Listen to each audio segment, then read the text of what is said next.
दोस्तों, स्वागत है आप सभी का हमारे चैनल पर। तो हम लोग कर रहे हैं यहाँ पर यूपीएससी के लिए टेस्ट। तो देखेंगे ये है यूपीएससी का टेस्ट 2025 के लिए है और आज है टेस्ट नंबर 27। इसके पहले 26 टेस्ट हो चुका है, तो उसको भी जाकर आप टेस्ट कर सकते हैं। जितना ज़्यादा हो सके रिवीजन करिए और इसका पीडीएफ पाने के लिए हमारे टेलीग्राम जुड़ जाइए। टेलीग्राम का लिंक है PR नॉलेज रिसर्च सेंटर 2024। इसको जैसे ही लिखेंगे आपको टेलीग्राम का लिंक मिल जाएगा और डिस्क्रिप्शन बॉक्स में भी लिंक दिया जाता है, तो वहाँ से भी आप ऐड हो सकते हैं। तो जितना ज़्यादा हो सके उतना ज़्यादा आप लोग डेली प्रैक्टिस करिए और अपने जितना भी पढ़े हुए हैं उसको रिवीजन करिए। देखिए, रिवीजन ही सबसे बेस्ट तरीका है। चलिए शुरुआत करेंगे आज, और हो सके तो थोड़ा सा अपना फीडबैक भी दिया करिए वीडियो के लास्ट में। तो पहला क्वेश्चन है, निम्नलिखित पर विचार कीजिए। पहला है कॉस्मिक किरणें, दूसरा है नाभिकीय अपशिष्ट का निपटान और तीसरा है कुछ चिकित्सा उपकरणों का निपटान और चौथा है यूरेनियम खनन। उपयुक्त में से कौन से रेडियोधर्मी प्रदूषण के स्रोत हैं? 1 और 4, 1, 2, 3, 2, 3, 4 या 1, 2, 3? 1, 2, 3, 4 मतलब सभी। चलिए, क्या बताना है? रेडियोधर्मी प्रदूषण के स्रोत। तो देखिए, विकिरण प्रदूषण के प्राकृतिक स्रोतों में सूर्य और अन्य खगोलीय पिंडों से पृथ्वी तक पहुँचने वाली जो हैं वो कॉस्मिक किरणें कौन कौन सी? पराबैंगनी किरणें और रक्त किरणें शामिल हैं। इसमें यूरेनियम, थोरियम, रेडियम और अस्थिर परमाणु के निकलने वाली रेडियोधर्मी किरणें भी शामिल होती हैं। तो ये कॉस्मिक किरणें हो जाएगा, नाभिकीय अपशिष्ट का निपटान हो जाएगा, कुछ चिकित्सा उपकरणों का निपटान हो जाएगा, यूरेनियम खनन भी हो जाएगा। सभी के सभी कथन हो जाएंगे, तो ऑप्शन नंबर डी लगा देंगे। चलिए, क्वेश्चन नंबर 2। वायु में कार्बन डाइऑक्साइड की बढ़ती मात्रा धीरे धीरे वायुमंडल के तापमान को बढ़ा रही है क्योंकि यह अवशोषित करती है। कौन सा सही है? वायु में मौजूद जल वाष्प को अवशोषित कर लेती है और इसकी ऊष्मा को बनाए रखती है।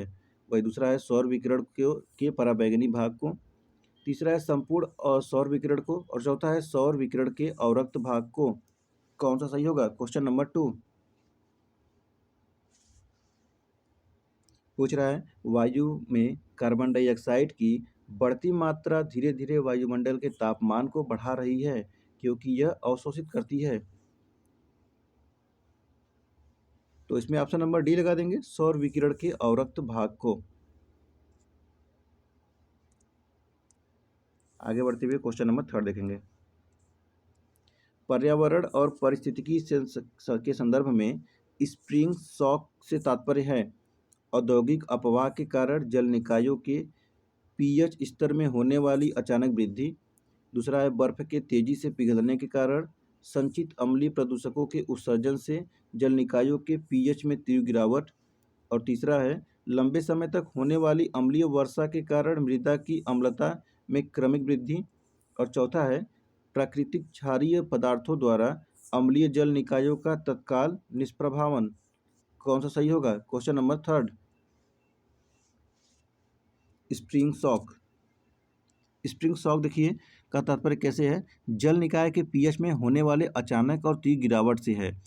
यह सामान्य तौर पर बसंत ऋतु में होता है जब बर्फ तेजी से पिघलती है। तो इसमें क्या लगाएंगे?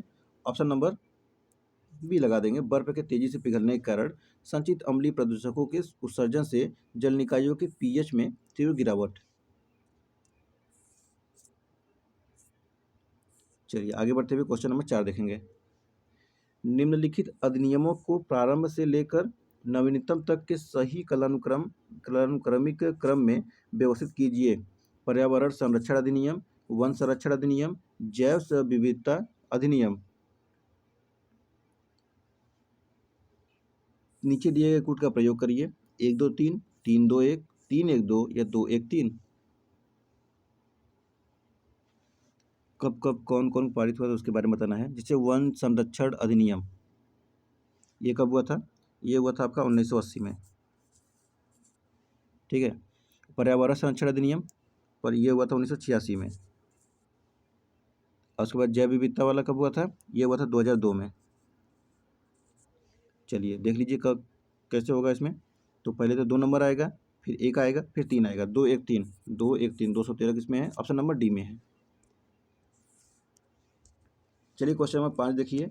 SDG सतत विकास लक्ष्यों और उनके उद्देश्यों के संदर्भ में निम्नलिखित कथनों पर विचार कीजिए। एसडीजी दिया है, लक्ष्य दिया है। एसडीजी 6 दिया है सस्ती और स्वच्छ ऊर्जा, 7 दिया है स्वच्छ जल और स्वच्छता, 11 दिया है संधारणीय शहर और समुदाय, और 13 दिया है जलवायु कार्रवाई। कितने सुमेलित हैं? केवल 1, केवल 2, केवल 3 या तो सभी 4? Question number 5।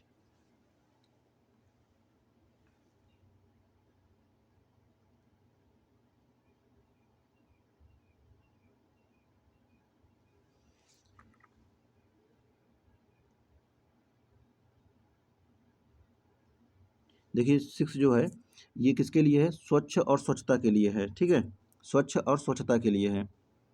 और 7 किसके लिए है? सस्ती, स्वच्छ और ऊर्जा के लिए है, ठीक है। और उसके बाद देखेंगे आप तो एसडीजी 11 संधारणीय शहर और समुदाय है, 13 है जलवायु कार्रवाई, मतलब 3 और 4 सही है, मतलब 2 कथन सही 2 कथन गलत। कितने कथन सही हैं? क्योंकि सही पूछा हुआ है तो ऑप्शन नंबर बी लगा देंगे, ओनली हो जाएगा 2, ऑप्शन नंबर बी करेक्ट हो जाएगा। चलिए क्वेश्चन नंबर 6, गोथेनबर्ग प्रोटोकॉल के संदर्भ में निम्नलिखित कथनों में से कौन सा सही है? पहला है इसका उद्देश्य यूरोप में अवैध प्रवासन को रोकना है। दूसरा है यह अम्लीकरण, सुपोषण और क्षोभमंडलीय ओजोन प्रदूषण की समस्या का समाधान करता है। तीसरा है यह अंतरिक्ष के शांतिपूर्ण उपयोग के लिए एक वैश्विक समझौता है। और चौथा है यह इंटरपोल का सदस्य बनने के लिए किया गया एक प्रोटोकॉल है। कौन सा सही होगा? Question number 6।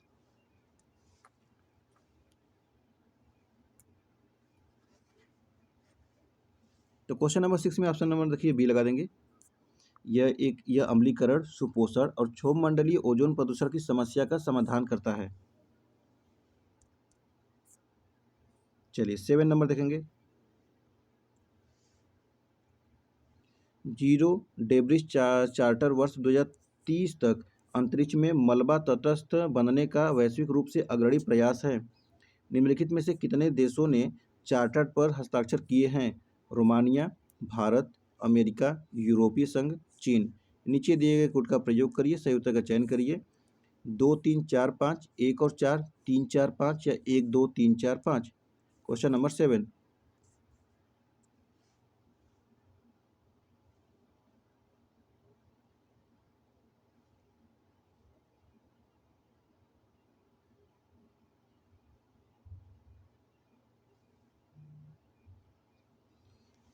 तो चलिए देखेंगे इसमें से आप किसको हटाएंगे।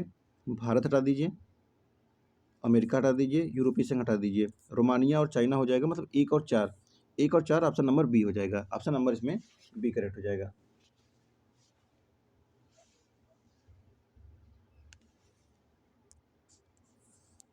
चलिए क्वेश्चन नंबर 8। कभी कभी सुर्खियों में रहने वाला शब्द memory of the world programme मुख्य रूप से निम्नलिखित में से किस संगठन से संबंधित है? इंटरनेशनल कल्चरल डाइवर्सिटी ऑर्गेनाइजेशन, दूसरा है united nation education scientific and culture organisation, और तीसरा है international federation of arts council and culture agency, और चौथा है international heritage organisation. Question number 8। Memory of the world programme, देखिए memory of the world programme ये है, ऑप्शन नंबर बी देखेंगे, united nation education scientific and culture organisation, option number B लगा देंगे। चलिए आगे बढ़ते हैं, क्वेश्चन नंबर 9 देखते हैं। वन्यजीव संरक्षण अधिनियम 1972 के अंतर्गत निम्नलिखित में से कौन से संगठन स्थापित किए गए हैं? वन्यजीव अपराध ये है WBCCW, वन्यजीव अपराध नियंत्रण ब्यूरो है, CZA केंद्रीय चिड़ियाघर प्राधिकरण, NBWL राष्ट्रीय वन्यजीव बोर्ड, और NTCA राष्ट्रीय बाघ संरक्षण प्राधिकरण। नीचे दिए गए कोड का प्रयोग करके सही उत्तर का चयन करिए। 1 और 3, 2 और 4, 1 2 1 3 4 या तो 1 2 3 4। Question number 9। 1972 के अंतर्गत कौन से संगठन स्थापित किए गए हैं? तो वन्यजीव अपराध नियंत्रण ब्यूरो, केंद्रीय चिड़ियाघर प्राधिकरण, राष्ट्रीय वन्यजीव बोर्ड और राष्ट्रीय बाघ संरक्षण प्राधिकरण। तो पहला सही है, दूसरा सही है, तीसरा सही है, चौथा सही है, सभी कथन सही है, तो ऑप्शन नंबर डी लगा देंगे, सभी के सभी कथन बिल्कुल सही है। Question number 10। निम्नलिखित में से किस स्थल को CATS मान्यता दी गई है? लैंसडाउन का प्रभाग, लैंसडाउन वन प्रभाग, और जिम कॉर्बेट राष्ट्रीय उद्यान, चितवन राष्ट्रीय उद्यान, सिखोटे एलिन नेचर रिजर्व। नीचे दिए गए कोड का प्रयोग करके सही उत्तर का चयन करिए। 1 2 4 2 3 1 3 4 1 2 3 4।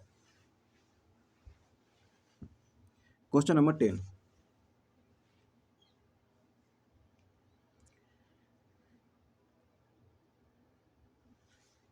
तो इसमें देखिए लैंसडाउन है और जिम कॉर्बेट नहीं है इसमें से। देखिए दो जहाँ जहाँ तो हटा दीजिए। चलिए आंसर ही मिल गया। चितवन राष्ट्रीय उद्यान हो जाएगा, सिखोटे एलियन नेचर रिजर्व हो जाएगा। ऑप्शन नंबर सी करेक्ट हो जाएगा। 1 3 4 हो जाएगा। ठीक है, 1 3 4।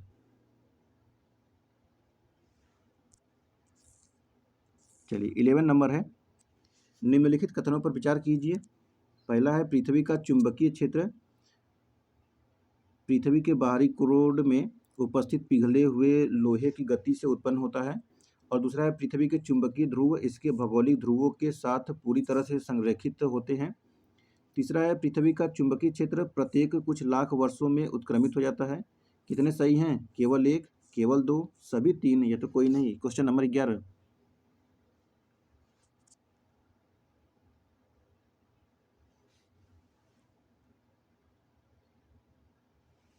चलिए देखिए, तो पृथ्वी का चुंबकीय क्षेत्र पृथ्वी के बाहरी क्रोड में उपस्थित पिघले हुए लोहे की गति से उत्पन्न होता है, तो पहला कथन सही है। दूसरा है कि पृथ्वी के चुंबकीय ध्रुव इसके भौगोलिक ध्रुवों के साथ पूरी तरह से संरेखित होती है, तो दूसरा कथन गलत हो जाएगा। वही तीसरा है कि पृथ्वी का चुंबकीय क्षेत्र प्रत्येक कुछ लाख वर्षों में उत्क्रमित हो जाता है, तो ये सही है। मतलब 1 और 3 दो कथन सही हुए। कितने सही है? 2। ऑप्शन नंबर बी लग जाएगा, हो जाएगा ओनली 2। चलिए क्वेश्चन नंबर 12।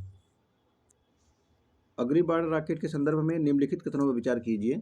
पहला है अग्निबाण एक 4 चरणीय रॉकेट है जो 700 किलोमीटर की ऊंचाई तक नीत भार यानी पेलोड ले जाने में सक्षम है। तो वही दूसरा है इसे 3D प्रिंटिंग या एडिटिव मैन्युफैक्चरिंग तकनीक के माध्यम से स्वदेशी रूप से निर्मित किया गया है। एंड तीसरा अग्निबाण रॉकेट प्रणोदक के रूप में केरोसिन और तरल ऑक्सीजन के मिश्रण का उपयोग करता है। कितने सही हैं? केवल 1, केवल 2, सभी 3 या तो कोई नहीं। Question number 12।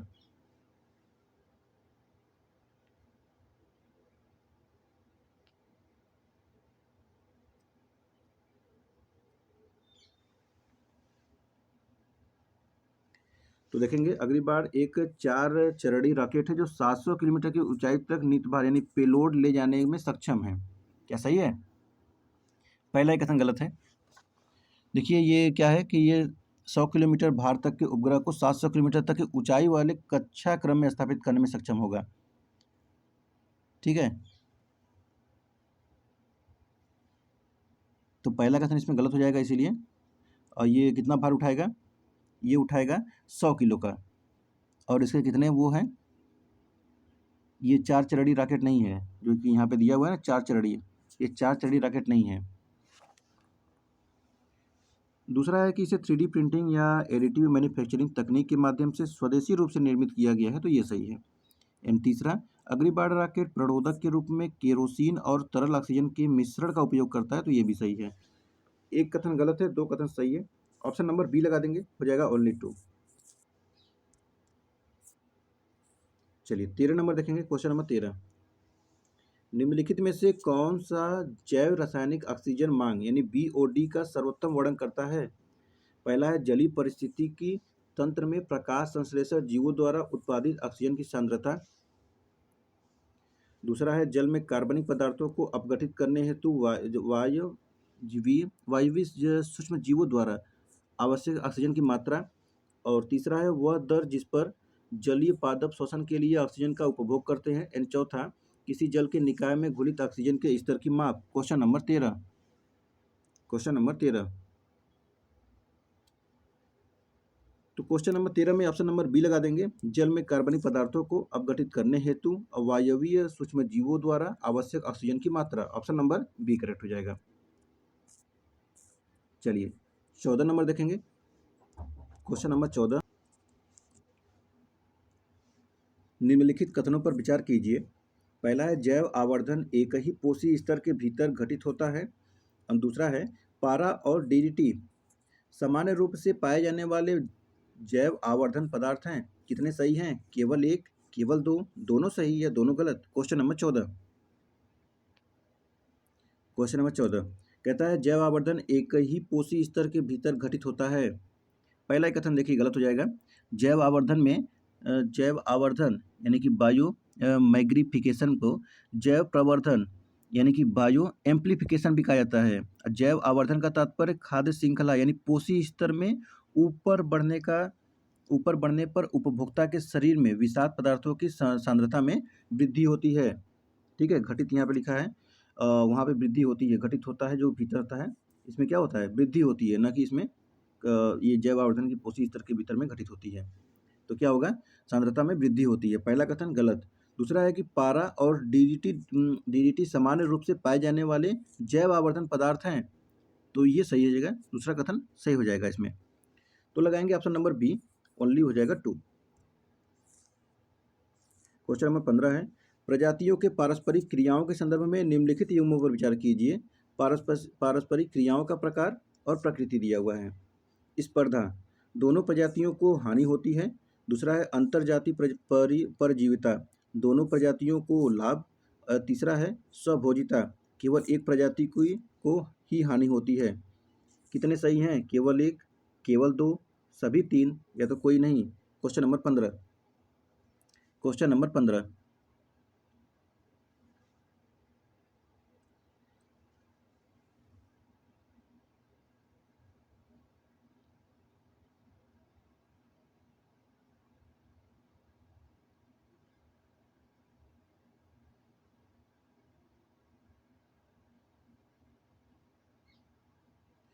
तो चलिए देखेंगे। स्पर्धा, दोनों प्रजातियों को हानि होती है, ठीक है। अंतरजाति परजीविता, तो देखिए ये हो जाएगा केवल प्रजाति को ही हानि होती है। वही देखेंगे स्वभोजिता, स्वभोजिता के लिए क्या हो जाएगा? तो ये हो जाता है ये दोनों प्रजातियों को लाभ होता है। ठीक है, तो कितने सही हुए हैं? एक सही हुआ है, दो गलत हो गए। तो ऑप्शन नंबर ए लगा देंगे, ओनली 1 यानी कि ओनली एक सुमेलित है। चलिए 16 नंबर देखेंगे। क्वेश्चन नंबर 16 भारतीय राष्ट्रीय अंतरिक्ष संवर्धन और प्राधिकरण केंद्र इन स्पेस के संदर्भ में निम्नलिखित कथनों पर विचार कीजिए। पहला है यह भारतीय अंतरिक्ष अनुसंधान संगठन के प्रशासनिक नियंत्रण में कार्य करता है। दूसरा है यह गैर सरकारी संस्थाओं द्वारा सभी अंतरिक्ष संबंधी गतिविधियों के लिए सिंगल विंडो मंजूरी प्रदान करता है। एंड तीसरा, यह इसरो और गैर सरकारी संस्थाओं के बीच इंटरफेस के रूप में कार्य करता है। कितने सही हैं? केवल एक, केवल दो, सभी तीन या तो कोई नहीं? चलिए क्वेश्चन नंबर कौन सा है? 16 है।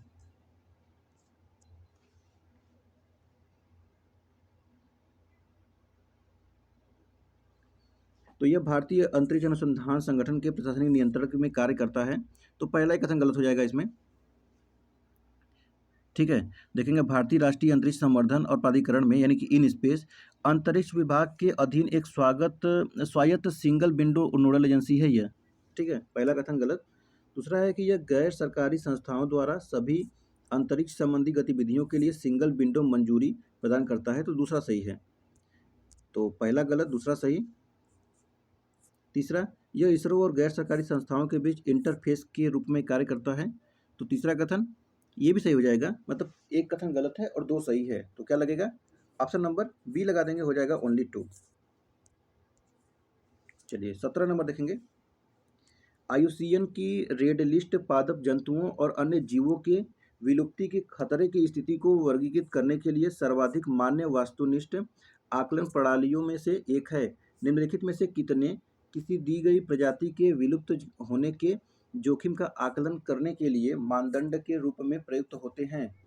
संख्या, कम होने की दर, भौगोलिक वितरण का क्षेत्र, यदि प्रजाति की आबादी पहले से ही कम है। नीचे दिए गए कोड का प्रयोग करिए। केवल एक, केवल दो, सभी तीन या तो कोई नहीं? Question number 17।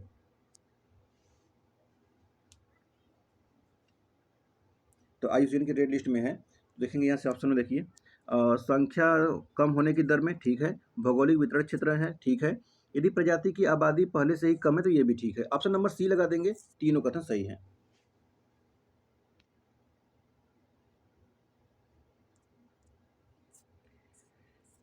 चलिए क्वेश्चन नंबर 18 देखेंगे अब। डीप फेक के संदर्भ में निम्नलिखित कथनों पर विचार कीजिए। डीप फेक क्या था? वही जो आपका हूबहू वीडियो बना दे, फोटो बना दे, कुछ भी बना दे, उसके बारे में था डीप फेक। तो पहला है, इसमें न्यूरल नेटवर्क का उपयोग करके फेक आईडियो और वीडियो बनाना शामिल है। तो ये दूसरा है, सूचना प्रौद्योगिकी अधिनियम 2000 की धारा 66 डी डीप फेक को परिभाषित करती है। कौन सा सही है इसमें से? केवल एक, केवल दो, दोनों सही है, दोनों गलत। Question number 18। तो डीप फेक तो अभी आया है, इसके ऊपर कानून कहाँ से बन जाएगा? देखिए, डीप फेक को परिभाषित कोई नहीं करता है 2000 की धारा। तो दूसरा कथन गलत है, पहला सही है। इसमें है पहला सही है, तो ऑप्शन नंबर ए लगा देंगे, ओनली हो जाएगा 1। चलिए 19 नंबर देखेंगे। क्वेश्चन नंबर 19, इंडोर वायु प्रदूषण के संदर्भ में निम्नलिखित कथनों पर विचार कीजिए। पहला है, रेडॉन जो कुछ भवन सामग्रियों में पाया जाता है फेफड़ों के कैंसर का कारण बन सकता है। और दूसरा है, फंबूद कॉलोनियों द्वारा निर्मुक्त किए जाने वाले जैविक रसायन एलर्जी उत्पन्न करते हैं और अस्थमा को बढ़ा सकते हैं। एंड तीसरा, एयर फ्रेशनर में प्रयुक्त होने वाले वाष्पशील कार्बनिक यौगिक गुर्दे को क्षति पहुंचा सकते हैं। कितने सही हैं? केवल एक, केवल दो, सभी तीन, या तो कोई नहीं। Question number 19। Question number 19, indoor वायु प्रदूषण के संदर्भ में। तो पहला है कि रेडॉन जो कुछ भवन सामग्रियों में पाया जाता है फेफड़ों के कैंसर का कारण बन सकता है, सही है। दूसरा है, फंबूद कॉलोनियों द्वारा निर्मित किए जाने वाले जैविक रसायन एलर्जी उत्पन्न करते हैं और अस्थमा को बढ़ा सकते हैं, दूसरा भी सही है। पहला सही है, दूसरा सही है, पहला भी सही है, दूसरा भी सही है। तीसरा, एयर फ्रेशनर में प्रयुक्त होने वाले वाष्पशील कार्बनिक यौगिक गुर्दे को क्षति पहुंचा सकते हैं, तो तीसरा भी सही है। मतलब तीनों के तीनों ही कथन सही है, तो क्या लगाएंगे? ऑप्शन नंबर सी लगा देंगे। तीनों के तीनों कथन सही है। चलिए क्वेश्चन नंबर 20, डिजी लॉकर के संदर्भ में निम्नलिखित कथनों पर विचार कीजिए। पहला है, डिजी लॉकर डिजिटल इंडिया कार्यक्रम के तहत शिक्षा मंत्रालय की एक प्रमुख पहल है। दूसरा है, डिजी लॉकर प्रणाली में जारी किए गए दस्तावेजों को मूल भौतिक दस्तावेजों के समान माना जाता है। एंड तीसरा, उपयोगकर्ता केवल आधार आधारित प्रमाणीकरण के माध्यम से अपने डिजिटल अकाउंट तक पहुंच सकते हैं। कितने सही हैं? केवल एक, केवल दो, सभी तीन, या तो कोई नहीं। Question number 20। क्वेश्चन नंबर 20,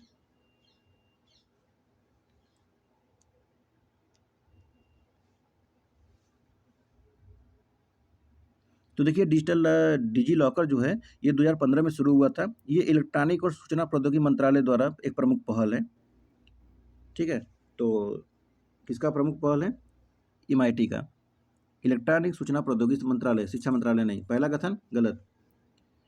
दूसरा इसमें देखेंगे, डिजी लॉकर प्रणाली में जारी किए दस्तावेजों के मूल भौतिक दस्तावेजों के समान माना जाता है, तो उसको ओरिजिनल माना जाता है, बिल्कुल सही है, दूसरा सही। तीसरा कहता है, उपयोगकर्ता केवल आधार आधारित प्रमाणीकरण के माध्यम से अपने डिजी लॉकर अकाउंट तक पहुंच सकता है, तो ऐसा भी नहीं है, मोबाइल नंबर, ईमेल आईडी किसी से भी पहुंच सकता है। तो केवल इसमें कितने सही हैं? एक सही है, ऑप्शन नंबर ए लगा देंगे, ओनली 1 हो जाएगा। चलिए 21 नंबर देखेंगे। क्वेश्चन नंबर 21, सुपोषण यूट्रोफिकेशन के संदर्भ में निम्नलिखित कथनों पर विचार कीजिए। कथन है, सुपोषण किसी जल निकाय की जैव रासायनिक ऑक्सीजन मांग यानी BOD को कम करता है।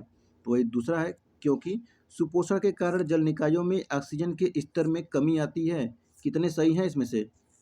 दोनों कथन सही है, सही व्याख्या करता है या सही व्याख्या नहीं करता है। पहला सही है, दूसरा गलत है, या पहला गलत है, दूसरा सही है। चलिए बताइए क्या हो जाएगा इसमें से। क्वेश्चन नंबर 21,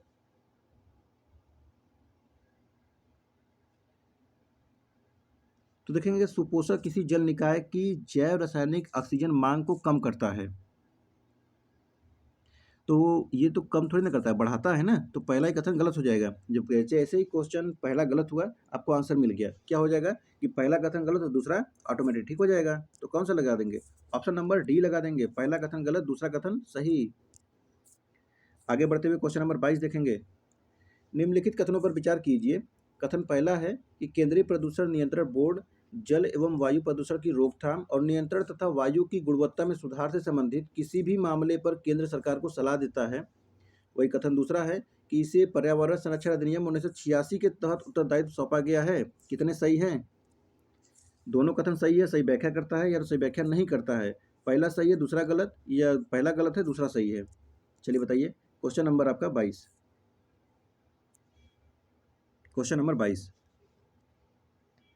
तो केंद्रीय प्रदूषण नियंत्रण बोर्ड जल एवं वायु प्रदूषण की रोकथाम और नियंत्रण तथा वायु की गुणवत्ता में सुधार से संबंधित किसी भी मामले पर केंद्र सरकार को सलाह देता है। पहला कथन सही है इसमें। वही दूसरा है कि इसे पर्यावरण संरक्षण अधिनियम 1986 के तहत उत्तरदायी सौंपा गया है, तो दूसरा कथन गलत हो जाएगा। क्यों गलत होगा? तो देखिए ये है आपका CPCB वायु यानी कि प्रदूषण निवारण और नियंत्रण अधिनियम 1981 के अधीन शक्तियां प्रदान किया गया है। तो पहला कथन सही, दूसरा कथन गलत। तो क्या लगेगा? ऑप्शन सी लग जाएगा कि दूसरा कथन है गलत और पहला कथन है सही। ऑप्शन नंबर सी हो जाएगा करेक्ट। चलिए क्वेश्चन नंबर 23 देखेंगे। निम्नलिखित युग्मों पर विचार कीजिए। कन्वेंशन दिया है, उद्देश्य दिया है। बेसल कन्वेंशन का दिया है अस्थायी कार्बनिक प्रदूषकों पर कार्रवाई। दूसरा है रॉटरडैम कन्वेंशन, ये खतरनाक पदार्थों के व्यापार में पूर्व सूचित सहमति। स्टॉकहोम कन्वेंशन, यह खतरनाक अपशिष्ट का सीमा पारी आवागमन। कितने सही हैं? केवल एक, केवल दो, सभी तीन, या तो कोई नहीं। Question number 23, question number 23।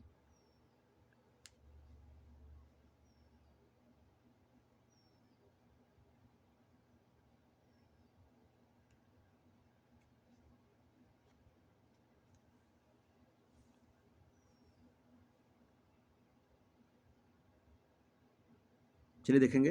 Basal convention, देखिए ये किसके लिए है? ये खतरनाक अपशिष्टों के सीमा पारी आवागमन और उनके निपटान के लिए, नियंत्रण के लिए ये बनाया गया था, तो ये तीसरे में लग जाएगा। रॉटरडैम, ये खतरनाक पदार्थों के व्यापार में सूचित सहमति, तो ये सही है। एंड तीसरा स्टॉकहोम कन्वेंशन, तो ये अस्थायी प्रदूषकों के कार्रवाई के लिए था। तो कितने कथन सही हुए इसमें से?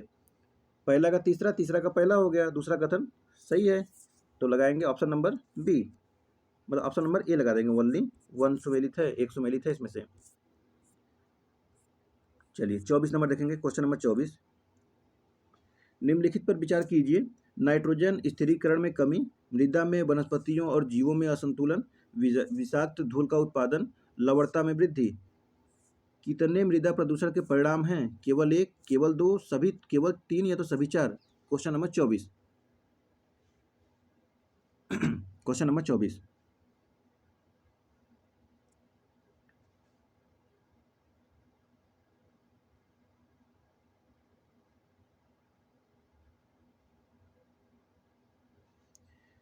तो मृदा प्रदूषण के परिणाम देखेंगे। नाइट्रोजन स्थिरीकरण में कमी है, मृदा में वनस्पतियों और जीवों में असंतुलन है, विषाक्त धूल का उत्पादन, ये भी ठीक है, लवणता में वृद्धि, ये भी ठीक है। ऑप्शन नंबर डी लगा देंगे, सभी कथन सही है। चलिए 25 नंबर देखेंगे। निम्नलिखित युग्मों पर विचार कीजिए। यहाँ पर प्रक्रिया दिया है, ठोस अपशिष्ट प्रबंधन विधि दिया हुआ है। भस्मीकरण, ऑक्सीजन की अनुपस्थिति में नियंत्रित पूर्ण दहन, ताप अपघटन, तो ये ऑक्सीजन की उपस्थिति में कार्बनिक पदार्थ का गर्म होना, गैसीकरण, अपशिष्ट को सीधे सिंथेटिक गैस में परिवर्तित करना। कितने सही हैं इसमें से? केवल एक, केवल दो, सभी तीन, या तो कोई नहीं। Question number 25।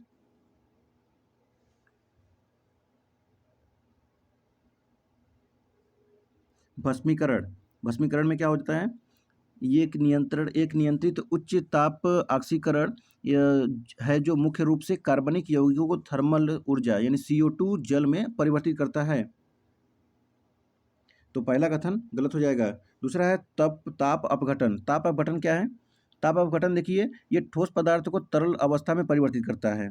ठीक है, तरल को ऑक्सीजन की पूर्ण अनुपस्थिति में गैसीय अवस्था में परिवर्तित करता है, तो दूसरा भी कथन गलत हो जाएगा। तीसरा है गैसीकरण, ये हो जाएगा अपशिष्ट को सीधे सिंथेटिक गैस में परिवर्तित करना है, तो ये ठीक है। तीसरा वाला सही है, मतलब पहला गलत है, दूसरा गलत है, तीसरा सही है। ऑप्शन नंबर क्या लगा देंगे? ओनली हो जाएगा 1, ऑप्शन नंबर ए लगा देंगे। 26 नंबर देखेंगे। जैव विविधता विरासत स्थल BHS के संदर्भ में निम्नलिखित कथनों पर विचार कीजिए। पहला है, ये स्थल वन्य जीव संरक्षण अधिनियम 1972 के तहत संरक्षित क्षेत्रों के अंतर्गत आते हैं। दूसरा है पालतू प्रजातियों की प्रचुरता BHS घोषित करने का एकमात्र मानदंड है। और तीसरा है, जिन क्षेत्रों में संधारणी कृषि पद्धतियां अपनाई जाती हैं उन्हें BHS घोषित किया जा सकता है। कितने सही हैं? केवल एक और दो, केवल तीन, एक और तीन, या तो एक, दो, तीन। Question number 26। Question number 26।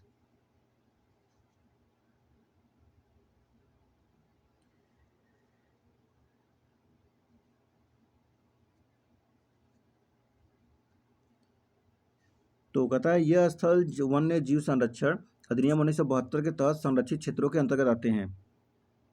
देखिए पहला कथन इसमें क्या हो जाएगा, पहला कथन इसमें हो जाएगा गलत। ठीक है, ये किसके अंतर्गत आता है? देखिए जहाँ तक संभव हो उन स्थलों पर विचार किया जा सकता है जो वन्य जीव संरक्षण अधिनियम 1972 के तहत संरक्षित क्षेत्र के नेटवर्क के अंतर्गत शामिल नहीं है। ठीक है, अंतर्गत आते हैं ये कह रहा है, अंतर्गत नहीं आते हैं वो बोलना है। पालतू प्रजातियों की प्रचुरता बीएचएस घोषित करने का एकमात्र मानदंड है। दूसरा कथन, तो दूसरा कथन भी हो जाएगा गलत। ठीक है, और तीसरा है कि जिन क्षेत्रों में संधारणीय कृषि पद्धतियां अपनाई जाती हैं उन्हें बीएचएस घोषित किया जा सकता है, तो तीसरा सही है। ओनली 3 ऑप्शन नंबर बी लगा देंगे, ओनली 3 ऑप्शन नंबर बी हो जाएगा। चलिए 27 नंबर देखेंगे। हाल ही में सरकार ने तडोबा अंधारी टाइगर रिजर्व से बाघों को सह्याद्री टाइगर रिजर्व में स्थानांतरित करने की योजना बनाई है। सह्याद्री टाइगर रिजर्व निम्नलिखित में से किस राज्य में स्थित है? Gujarat, Maharashtra, Karnataka, Chhattisgarh. Question number 27, question number 27, question number 27 में ऑप्शन नंबर बी लगा देंगे, हो जाएगा महाराष्ट्र। आगे बढ़ेंगे, 28 नंबर देखेंगे। निम्नलिखित विशेषताओं पर विचार कीजिए। पहला है मानवीय गतिविधियां सख्ती से प्रतिबंधित है। दूसरा है कोई निश्चित सीमा नहीं होती। तीसरा है राज्य सरकार द्वारा अधिसूचित किया जाता है। चौथा है विशेष रूप से वन्यजीव संरक्षण के लिए होता है। उपयुक्त विशेषताओं में से कितनी राष्ट्रीय उद्यान की विशेषताएं हैं? केवल 1, केवल 2, केवल 3 या तो सभी 4। Question number 28।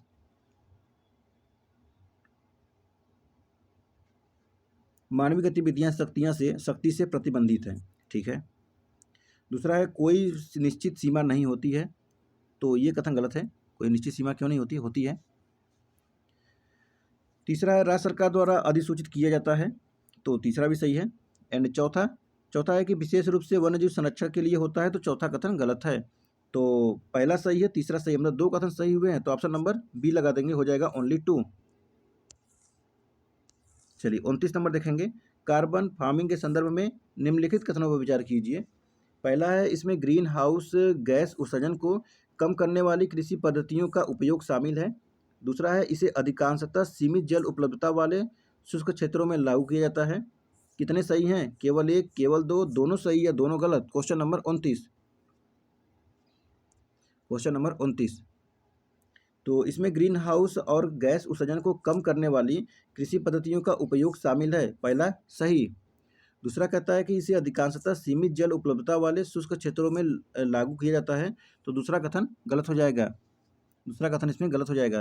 देखिए कार्बन फार्मिंग उन गर्म और शुष्क क्षेत्रों में चुनौतीपूर्ण हो सकती है जहां जल की उपलब्धता सीमित होती है, तो ऑप्शन नंबर ए लगा देंगे, हो जाएगा ओनली 1। चलिए क्वेश्चन नंबर 30 देखेंगे। काजा शिखर सम्मेलन 2024 के संदर्भ में निम्नलिखित कथनों पर विचार कीजिए। पहला है पारिस्थितिकी पर्यटन को बढ़ावा देना। दूसरा है विरासत और सांस्कृतिक संसाधनों का प्रबंधन करना। तीसरा है समुदायों का सामाजिक आर्थिक कल्याण सुनिश्चित करना। उपयुक्त में से कितने काजा शिखर सम्मेलन का उद्देश्य है? केवल 1, केवल 2, सभी 3 या तो कोई नहीं। Question number 30।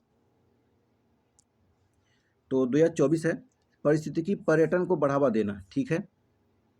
विरासत और सांस्कृतिक स्थानों का संसाधनों का प्रबंधन करना, ठीक है। समुदायों का सामाजिक आर्थिक कल्याण सुनिश्चित करना, ठीक है। कितने सही हैं इसमें से? तो इसमें लगाएंगे ऑप्शन नंबर सी, तीनों के तीनों कथन बिल्कुल सही है। चलिए आज का लास्ट क्वेश्चन देखते हैं। निम्नलिखित कथनों पर विचार कीजिए। कथन है भारत अस्थायी कार्बनिक प्रदूषकों पर स्टॉकहोम कन्वेंशन के तहत नामित वैश्विक पर्यावरण सुविधा GEF वित्तीय संसाधनों तक पहुंचने में सक्षम है क्योंकि भारत ने स्टॉकहोम कन्वेंशन के तहत सूचीबद्ध 7 रसायनों की सूची पुष्टि की है। उपयुक्त कथनों में से कितने कथन सही हैं? कि वह दोनों कथन सही है, सही व्याख्या करता है, या सही व्याख्या नहीं करता है। पहला सही दूसरा गलत, या पहला गलत दूसरा सही, क्या लगाएंगे? चलिए देखते हैं। Question number 31। तो भारत अस्थायी कार्बनिक प्रदूषकों पर स्टॉकहोम कन्वेंशन के तहत नामित वैश्विक पर्यावरण सुविधा वित्तीय संसाधनों तक पहुंचने में सक्षम है, पहला सही। दूसरा है भारत ने स्टॉकहोम कन्वेंशन के तहत सूचीबद्ध 7 रसायनों की सूची पुष्टि की है, दूसरा भी सही है और इसका सही व्याख्या भी करता है। तो क्या लगाएंगे, ऑप्शन नंबर ए लगा देंगे, हो जाएगा ओनली वन। ठीक है, ओनली वन हो जाएगा। तो ये है 2025 के लिए टेस्ट। आज टेस्ट नंबर 27 था। इसमें एक पार्ट 1 करा दिया गया है 31 क्वेश्चन तक। इसके बाद इसका नेक्स्ट पार्ट करा दिया जाएगा। इसका पीडीएफ पाने के लिए टेलीग्राम जुड़ जाइए। टेलीग्राम का लिंक है PR नॉलेज रिसर्च सेंटर 2024 लिखेंगे तो आपको टेलीग्राम का लिंक मिल जाएगा। तो चलिए, आप लोग जितना ज़्यादा हो सके उतना ज़्यादा प्रैक्टिस करिए। इसके पहले जो वीडियो बनाया गया उसको भी जाकर देखिए, और इसका भी टेस्ट जो है इंग्लिश में चलाया जाता है उसको भी देखिए। मैडम द्वारा एक टेस्ट कराया जा रहा है, यूपीएससी का ही फोरम का है, उसको भी जाकर देखिए। मैगजीन चलाया जा रहा है, करंट अफेयर विजन IAS का है, वो भी आप अपने करंट अफेयर बेस सुधार सकते हैं। तो चलिए, फिर मिलते हैं नेक्स्ट वीडियो में। Thank you so much.